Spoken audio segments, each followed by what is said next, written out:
नमस्कार शशांक जी, बहुत बहुत स्वागत है आपका। नमस्ते अंजू जी, आपको और आपके सभी दर्शकों को मेरा बहुत बहुत नमस्कार। शशांक जी, केजरीवाल की तो लगता है गई भैंस पानी में। उनकी तो जमकर क्लास लगा दी जस्टिस स्वर्णकांता शर्मा ने।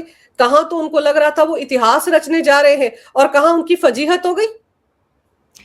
नहीं, बिल्कुल बहुत ही ऐतिहासिक था, क्योंकि अरविंद केजरीवाल अपने आप को ऐसा नेता समझते थे कि भाई हम पढ़े लिखे लोग हैं, तो हम उस तरीके से शो करेंगे कि अपने हमारे लोगों को भी लगे कि हम सही हैं। तो उन्होंने अब इस न्यायालय को, जो दिल्ली हाईकोर्ट है, उसको भी मान लिया कि पॉलिटिकल रैली है। उन्होंने कहा कि जज को इस केस को छोड़ देना चाहिए और उसके पीछे उन्होंने बहुत सारे रीजन दिए। लेकिन जस्टिस स्वर्णकांता शर्मा ने बहुत डिटेल में जाके उनके इन सारे दावों को खारिज किया। खारिज करते हुए एक एक पॉइंट में जाके उन्होंने क्लास लगाई केजरीवाल साहब की, क्योंकि जस्टिस स्वर्णकांता ने कहा कि मैं इस आवेदन को इसलिए अस्वीकार करती हूं क्योंकि मैंने संविधान के प्रति शपथ ली है। मेरी शपथ ने मुझे सिखाया है कि न्याय का अर्थ दबाव के आगे झुकना नहीं है, बल्कि उसके आगे सही तरीके से लड़ना है। यही मेरा संकल्प रहेगा। मतलब अगर जज को यह कहना पड़ रहा है कि आप पॉलिटिकल आदमी हैं, आपके पास ये कैपेसिटी नहीं है कि आप जज को जज करना शुरू कर दें। यह भी कह दिया जस्टिस स्वर्णकांता ने कि मैंने संविधान की शपथ ली है, मैंने 30 साल से ऊपर मेरा जजशिप हो गया, वकालत में रही हूं, मैंने बहुत सारे उसमें टेस्ट झेले हैं, मुझे नया टेस्ट झेलने की जरूरत नहीं है, क्योंकि आप पॉलिटिकल आदमी हैं। आप मतलब इस तरीके का वातावरण क्रिएट नहीं कर सकते कि मेरे ऊपर ऐसी दबाव आप क्रिएट कर दें कि मैं केस को रखूं अपने पास तो भी आप जीत रहे हैं, मैं केस को छोड़ दूं तो भी आप जीत रहे हैं। मतलब बोलने का मतलब है कि अगर मैंने केस को छोड़ दिया तो आप कहेंगे अरे केजरीवाल जीत गया, और मैंने केस को अपने पास रखा तो बोलेंगे अरे ये जज गड़बड़ है। तो जस्टिस स्वर्णकांता ने वही आपको उस पर दिख भी रहा कैच 22 जो फ्रेज उन्होंने यूज किया। मतलब वो कह रहे हैं कि आप इतने सारे आरोप लगाए हैं लेकिन साबित तो आप कुछ भी नहीं कर पाए कि जज पक्षपाती है। और ये पहली बार नहीं, केजरीवाल की तो आदत रही है सब पे इस तरीके के आरोप लगाना। हाँ, ये है कि आज तक वो नेताओं पे आरोप लगाते थे, ऑफिसर्स पे आरोप लगाते थे, लेफ्टिनेंट गवर्नर पे आरोप लगाते थे, आज उन्होंने हाईकोर्ट के जज के ऊपर आरोप लगा दिया। तो जस्टिस स्वर्णकांता ने उनका जो एप्लीकेशन डिसमिस किया, तो जस्टिस स्वर्णकांता ने ये एविडेंस दिए, बताया कि कैसे कई बार ऐसा हुआ है कि उनकी अदालत ने आम आदमी पार्टी में अरविंद केजरीवाल या उनके अलग अलग सहयोगियों को, जैसे संजय सिंह हो जाए या मनीष सिसोदिया हो जाए, उन लोगों के फेवर में ऑर्डर दिया है, फर्स्ट डेट पे ऑर्डर दिया है फेवर में। अंजू जी, हाई कोर्ट में फर्स्ट डेट पे ऑर्डर बहुत बड़ी बात होती है, जिसको हम इंटरिम रिलीफ कहते हैं।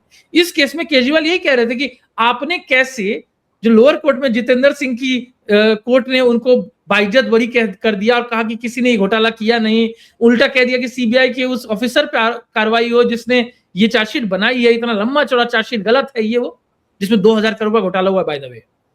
तो जस्टिस स्वर्णकांता ने उस पर स्टे लगाया था, और अरविंद केजरीवाल का आरोप यह था कि आप पहली डेट पे कैसे स्टे लगा सकती हैं। तो आज जस्टिस स्वर्णकांता ने डिटेल में जाके उन सारे ऑर्डर्स की बात की जिसमें उन्होंने केजरीवाल या उनकी पार्टी के अन्य लोगों के फेवर में ऑर्डर दिया है फर्स्ट डेट पे।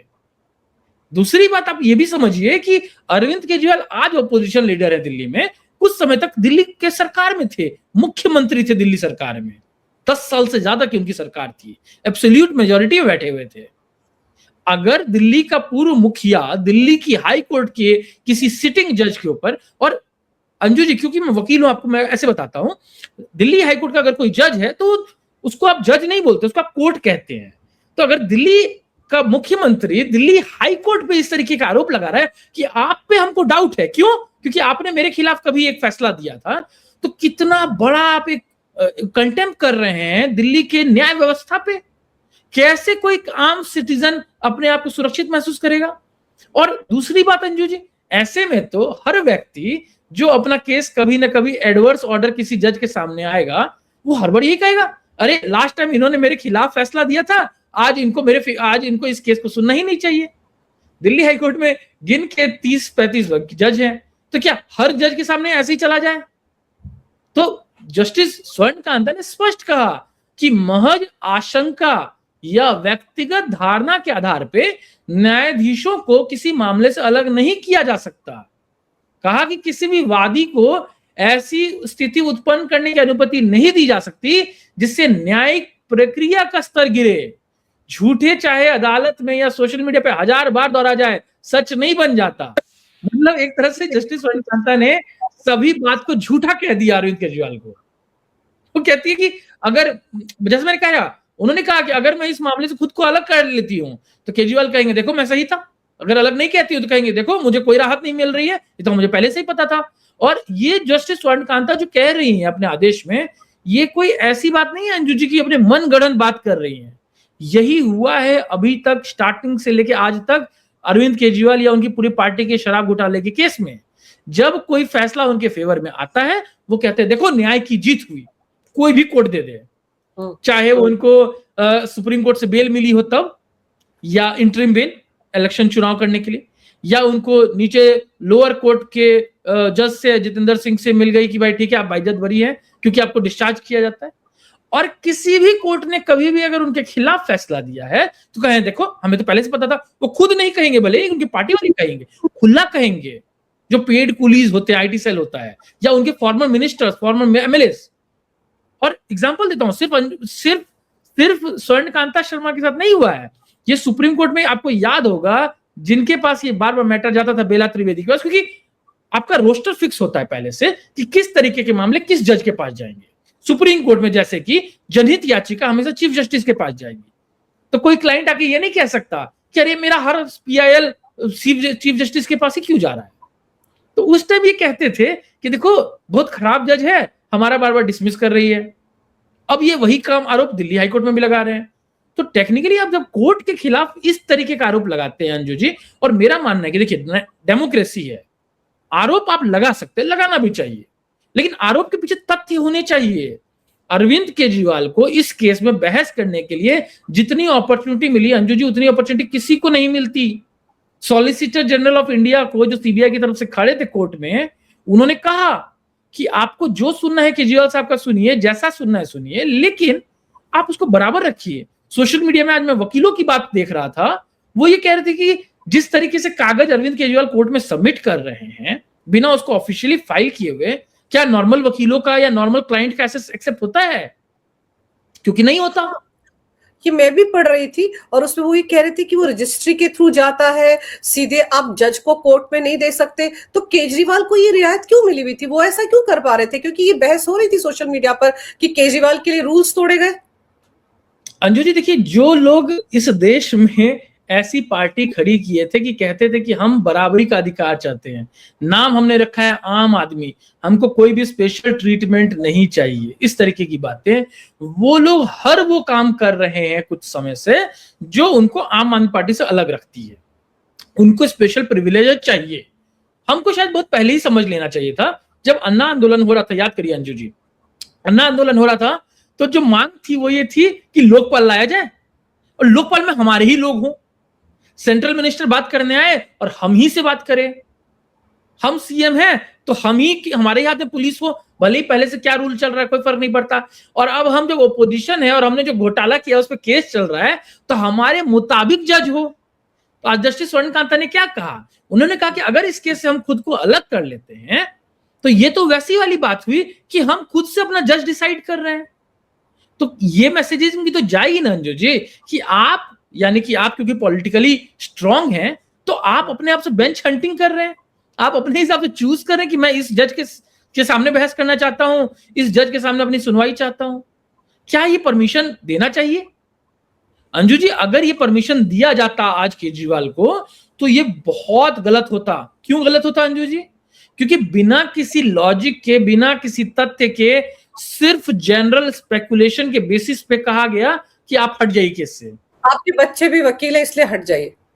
सबसे बड़ी बात है अंजू जी कि ये बच्चे वाली बात से जस्ट पहले एक और चीज ऑब्जर्व किया कोर्ट ने कहा कि आप कोर्ट में आके कहते हैं, क्योंकि इस केस में याद होगा अंजू जी, दलील अरविंद केजरीवाल खुद दे रहे थे क्योंकि अब तो मुख्यमंत्री है नहीं।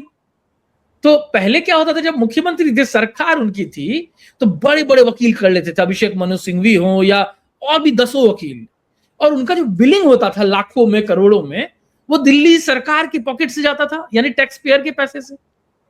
अब तो अपोजिशन में है, पैसा कहां से जाएगा, उतना पैसा कहां से आएगा? घोटाले करेंगे तब तो आएगा। तो अब खुद लड़ने चले गए, थोड़ा बहुत पैसा है तो बाकी लोग उसके लड़ रहे। तो ये कहना पड़ गया दिल्ली हाईकोर्ट में जज साहब को, और ऑर्डर का पार्ट है ये सब। वो कहते हैं कि आप कोर्ट में आके कहते हैं कि हमको आप पे पूरा विश्वास है, हम आपकी बहुत इज्जत करते हैं, हमको आप में कोई आशंका नहीं है, लेकिन फिर आप एफिडेविट फाइल करते हैं और उसमें कहते हैं कि मुझे तो आप पे विश्वास है लेकिन मेरे दिमाग का क्या। मतलब अंजू जी याद होगा जब ये जेल में थे तो ऐसी ही बात इनकी वाइफ सुनीता केजरीवाल जब टीवी पे आती तो कहती थी कि वो तो जेल में है, उनकी आत्मा बाहर है, मैं उनकी आत्मा की बात कर रही हूं।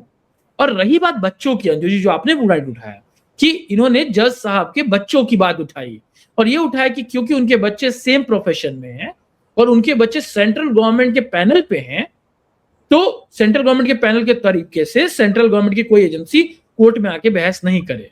जो स्वर्णकांता मैडम ने कहा भी स्पष्ट, मैं ये कहता हूं कि जब अरविंद केजरीवाल अपनी वाइफ को पॉलिटिक्स में ला सकते, किसी और का एग्जांपल क्यों लेना, एक पॉलिटिशियन अपनी वाइफ को पॉलिटिक्स में ला सकता है, बच्चों की कसम खा सकता है, वो भी पॉलिटिकली उपयोग हुआ। अगर कोई राजनेता का बच्चा राजनीतिक बन सकता है, बॉलीवुड के एक्टर का बच्चा बॉलीवुड का एक्टर बन सकता है, क्रिकेटर के बच्चे क्रिकेटर बन सकते हैं, तो जजेस या वकील के बच्चे वकील क्यों नहीं बनेंगे या जज क्यों नहीं बनेंगे।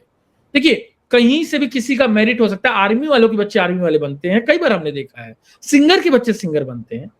हाँ, जब तक कि आपके पास कोई कंक्लूसिव प्रूफ नहीं है कि कोई मिला हुआ है आपस में या आपके खिलाफ ऐसा कुछ हुआ है, तब तक आप ऐसी बातें कैसे कर सकते हैं। मेरे केस में हुआ है पास्ट में अंजू जी, कई बार ना जजेस रिक्वेस्ट कर लेते खुद कि मान के चलिए मेरे सामने ऐसा कोई अपोनेंट है, वो अगर जज का जूनियर रहा हो या जज का रिश्तेदार रहा तो जज खुद रिक्यूज कर लेता है।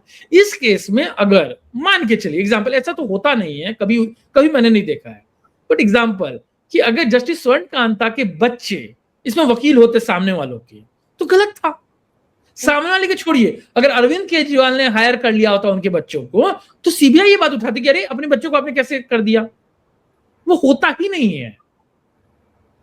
ऐसे केस में आप इस तरीके के आरोप बिना किसी तथ्य के, और उसमें सीबीआई ने बड़ा क्लियर किया कि आज आज जस्टिस स्वर्णकांता ने लिखवाया, अपने ऑर्डर में बताया, और अच्छी बात है कि सब कुछ टेलीकास्ट हुआ है। उन्होंने कहा कि आज तक ऐसा नहीं हुआ कि इस केस से रिलेटेड दूर दूर तक भी एक्साइज पॉलिसी से रिलेटेड में जस्टिस स्वर्णकांता के कोई भी बच्चे या कोई भी रिलेटिव पार्ट हुए हों। अरे मतलब दिल्ली की संख्या 2 करोड़ से ज्यादा है अंजू जी, और गिन के 20-30 जजेस हैं, ऑब्वियसली कहीं ना कहीं थोड़ा बहुत एंगल आएगा। अरविंद केजरीवाल खुद इतने साल तक मुख्यमंत्री रहे हैं, वो भी कई सारे जजेस को जानते होंगे, तो क्या हर जज को रिक्यूज कर लेना चाहिए केस से? बहुत सारे वकीलों को जानते होंगे, वकील जजेस को जानते हैं, तो हर वकील अपने आप को रिक्यूज कर ले, जज रिक्यूज कर ले क्या? आज उनके जो पुराने वकील रहे इस केस में, चाहे वो अभिषेक मनु सिंघवी हो या कोई और हो, क्या अभिषेक मनु सिंघवी की दोस्ती नहीं है जजेस से? क्या उन दोस्ती को रोक दिया जाए? अच्छा, एक और बात हुई, जस्टिस स्वर्णकांता ने एक और बात कही, इन्होंने एक बात उठाया और अपने आर्गुमेंट में कहा था, इन्होंने प्रमुख तौर पे अमित शाह के एक बयान का हवाला दिया था कि अमित शाह ने एक बयान में कहा था कि अरविंद केजरीवाल जिस तरीके के व्यक्ति हैं, कल को इनको देखिएगा सुप्रीम कोर्ट जाना पड़ेगा अगर ये हाई कोर्ट से हार जाते हैं। क्यों कहा? क्योंकि ऑब्वियसली उन्होंने देखा कि सीबीआई का कैसा काम है और लोअर कोर्ट ने बिना तथ्य में गए, बिना ट्रायल कराए ऐसे ही खत्म कर दिया केस। तो जस्टिस स्वर्णकांता ने कहा कि भाई अगर कोई पॉलिटिशियन कुछ कहता है तो उसमें मैं कैसे इंटरवीन कर सकती हूं? क्या मेरा उन पे कोई कंट्रोल है या उनका मेरे पे कोई कंट्रोल है? ऐसा तो नहीं है। और जस्टिस स्वर्णकांता की कोर्ट में कोई जाके बैठे अंजू जी, या किसी भी न्यायालय जज, हाई कोर्ट के जज के कोर्ट में जाके बैठे, हर दिन अंजू जी, हर दिन इतने सारे फैसले होते हैं जो गवर्नमेंट के अगेंस्ट होते हैं। क्यों अगेंस्ट होते हैं? सोचिए, अगेंस्ट तब होते हैं अंजू जी जब क्रिमिनल केसेस में, क्योंकि जस्टिस स्वर्णकांता क्रिमिनल बेंच डील करती है, क्रिमिनल बेंच में तो ऐसे भी एक पार्टी सरकार अपने आप हो जाती है। 60-70% केसेस सरकार के अगेंस्ट जाता है जब किसी को बेल मिलता है, कभी किसी के फेवर में केस आता है। तो क्या हर केस में रिक्यूज कर दिया है या हर केस में स्टेट बोलते हैं अरे नहीं नहीं नहीं हमको मत पार्टी बनाओ? क्योंकि आज ये कह रहे जज को हटा दो, कल बोलेंगे वकील को हटा दो।